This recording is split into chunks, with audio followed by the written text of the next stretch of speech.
রব্বে কারীম ডাকতে বলেন, ওয়াকালাল্লাযীনা কাফারু রব্বানা আরিনাল্লাযীনা আযাল্লানা মিনাল জিন্নি ওয়াল ইনসি নাজআলহুমা তাহতা আকদামিনা লিয়াকুনা মিনাল আসফালিন।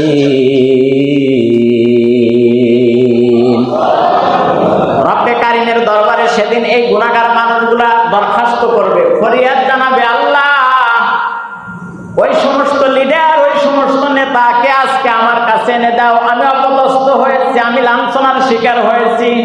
আজকে হাজারো কোটি মানুষের মধ্যে আমি অপমানিত হলাম, যাদের কারণে আমি সময় মতো নামাজে আসতে পারি নাই, যাদের কারণে পয়গম্বরের সুন্নতের উপরে আমল করতে পারি নাই, যাদের কারণে কোরআনকে আমি তেলাওয়াত করতে পারি নাই, শিখতে পারি নাই, যারা আমাকে পথভ্রষ্ট করতে সহায়তা করেছে, ওই সমস্ত মানুষ নেতা, ওই সমস্ত জেন নেতা, কয় নেতা?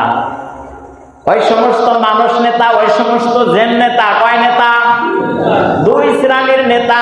মানুষের ভেতরেও মানুষকে পথভ্রষ্ট করে, আবার জেনদের ভেতরেও মানুষকে পথভ্রষ্ট।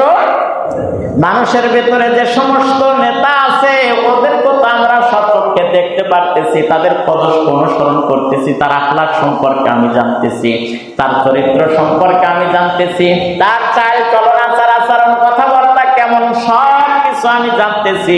যদি সব নাও জানি, আংশিক অন্তত জানি, তারপরেও জানার পরেও যখন সব জানার পরেও যখন ওই নেতার পিছনে আমি পাগল করা হয়ে ছুটতে থাকি, আল্লাহ তখন আমাকে ছাড়বেন না, আমাকে ধরবেন।